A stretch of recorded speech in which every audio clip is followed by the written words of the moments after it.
बिस्मिल्लाहिर्रहमानिर्रहीम, अस्सलाम वालेकुम। हकीकत टीवी आपको थ्रू आउट जो न्यू ब्लॉग बन रहा है उसके बारे में तफसीली आगाह करता रहा, खित्ते की क्या सूरत हाल है। अब जर्मनी के एक अखबार DW जो कि बहुत बड़ा प्लेटफॉर्म है, उन्होंने ये आर्टिकल आपकी स्क्रीन पर चल रहा है, उन्होंने कहा है कि पाकिस्तान ने रिस्क लिया है अरबों और उनके एलाइज को गंवाने का कश्मीर की नई पॉलिसी की वजह से। और फिर उसके बाद फर्दर वो इसमें लिखते हैं कि किस तरह पाकिस्तान अब बीजिंग के अंडर यानी इस्लामिक वर्ल्ड को लीड पाकिस्तान करेगा, लेकिन बीजिंग उसकी बैक पर होगा, यानी चाइना उस पूरे ब्लॉक को सपोर्ट करने जा रहा है, लेकिन इसको लीड करने का जो टास्क है वो पाकिस्तान के पास है। मज़ीद डिस्कस करने से पहले इस वीडियो को लाइक करें, हकीकत टीवी को सब्सक्राइब करें और बेल आइकन पर ज़रूर क्लिक करें। देखिए, एक चीज़ अब ज़हन में रखिएगा, ये मामला किस तरफ जा रहा है और क्या होने जा रहा है। सबसे पहले लोगों को एक खदशा ज़हन में आता है कि अगर हम सऊदी अरब से दूर होते हैं तो उसमें वो हमारे वर्कर्स को निकाल देंगे जो 40 लाख के करीब है। एक चीज़ ज़हन में रखिएगा, जनरल बाजवा ने जो हालिया अपना दौरा किया है सऊदी अरब का, पाकिस्तान कभी सऊदी अरब से ताल्लुकात ख़राब करना नहीं चाहता।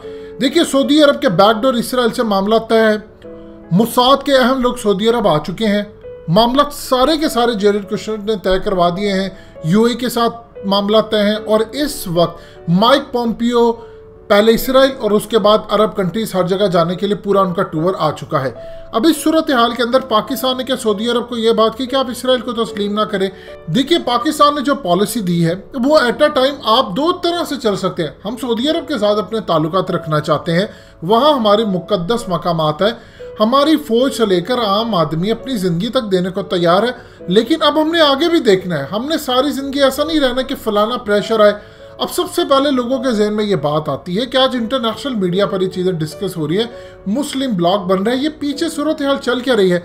देखिए, इस वक्त चाइना और रूस ने एक चीज़ सजेस्ट की है कि ये जो नया ब्लॉग बने या कुछ भी हो, मुसलमानों को नेटो की तर्ज पर अपना मिलिट्री अलायंस फौज तैयार करनी चाहिए कि किसी भी मुस्लिम कंट्री के ऊपर हमला हो तो वो जाकर लड़े और ये फिरका वारियत से पाक हो। रूस इसमें चाहता है कि कतन कोई फिरका वारियत ना है, क्योंकि शाम का उसने हाल देख लिया, लीबिया में उसने हाल देख लिया, इराक, अफगानिस्तान। अब असल में चाइना भी यही चाहता है कि एक मिलिट्री इनका आ जाए, जिसकी वजह से एक तो वो चाहता है कि अमेरिका का जो इन्फ्लुएंस है पूरी दुनिया के अंदर और नेटो का जो इन्फ्लुएंस है वो ख़त्म हो, वो उसको ख़त्म करने के लिए मुस्लिम कंट्रीज आएँ। देखिए, चाइना बिलीव करता है कि नेटो की जो अफवाज है वो इस्तेमाल होती है मुसलमानों के खिलाफ। अगर मुसलमान अपनी ही फौज बना ले सारी, पाकिस्तान उसको लीड करे क्योंकि ये एटमी कुव्वत है, तो इससे मुसलमानों के ऊपर जो अमेरिका का प्रेशर है वो कम होगा। इसका अल्टीमेटली फ़ायदा रूस को होगा और चाइना को होगा।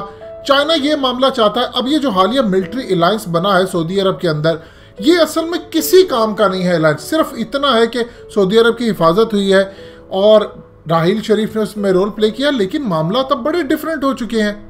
पाकिस्तानियों के जहन में सबसे पहली बात आती है कि जो तैयब उर्दगान ने कहा कि मोहम्मद बिन सलमान ने इमरान खान को धमकी दी 40 लाख वर्कर्स को निकालने की। देखिए, एक चीज़ जहन में रखिएगा, बार बार जो हम ये सोचते हैं कि अगर हमारे ताल्लुकात ख़राब होए तो उसके बाद मोहम्मद बिन सलमान निकाल देंगे, दो चीज़ें जहन में इसमें रखने वाली बात है। मगरिब और अमरीका के अंदर जो आज़ाद तजिया निगार है, जो किसी इन्फ्लुएंस में नहीं आते, वो ये बात कहते हैं कि मोहम्मद बिन सलमान की डिसीजन मेकिंग और उनके जो फैसले होते हैं वो डेविस्टेटिंग होते हैं, तबाहकुन होते हैं, जज्बात से भरपूर होते हैं, हिकमत का उसमें बहुत कम अंसर पाया जाता है। वो किसी भी वक्त फैसला कर सकते हैं और इसीलिए उन्होंने इमरान खान को ये धमकी दी। और सऊदीया चाहता था पाकिस्तान तरदीद करे, पाकिस्तान ने नहीं की, तैयब उर्दगान के साथ हम खड़े रहे। अब इस सूरत हाल के अंदर एक मामला और है।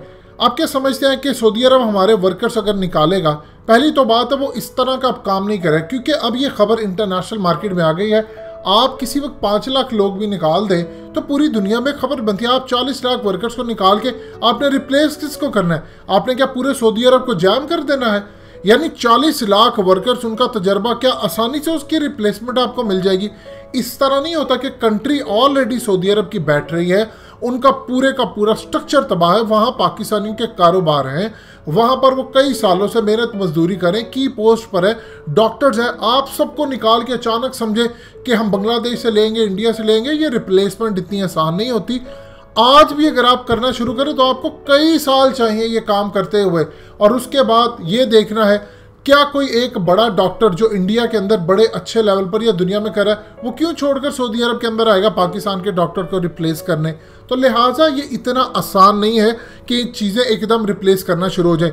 देखिए, अब सऊदी अरब को इस चीज़ को अंडरस्टैंड करना पड़ेगा कि पाकिस्तान ने अपने रास्ते सऊदी अरब से जुदा नहीं किए, ना हम करना चाहते हैं, लेकिन अब ये हमारी अपनी पॉलिसी है। जंगें हमारे सर पर आकर खड़ी हैं।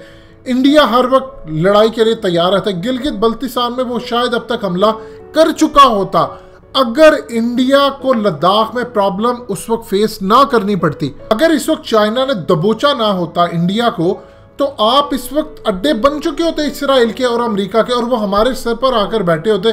फिर बताइए अरब कंट्रीज ने क्या करना था। लिहाजा अब हमें ज़रूरत है कि हम अपने ब्लॉक बनाएं, अगले लेवल पर जाएं। और चाइना ये समझता है, रूस भी यही समझता है कि सऊदी अरब सबसे बड़ी रुकावट है इस नए मुस्लिम ब्लॉक को कायम करने में, क्योंकि सऊदी अरब का इन्फ्लुएंस है मुस्लिम कंट्रीज़ के ऊपर बहुत ज़्यादा, और इसी की वजह से मुसलमानों की एक फ़ौज नहीं बनती।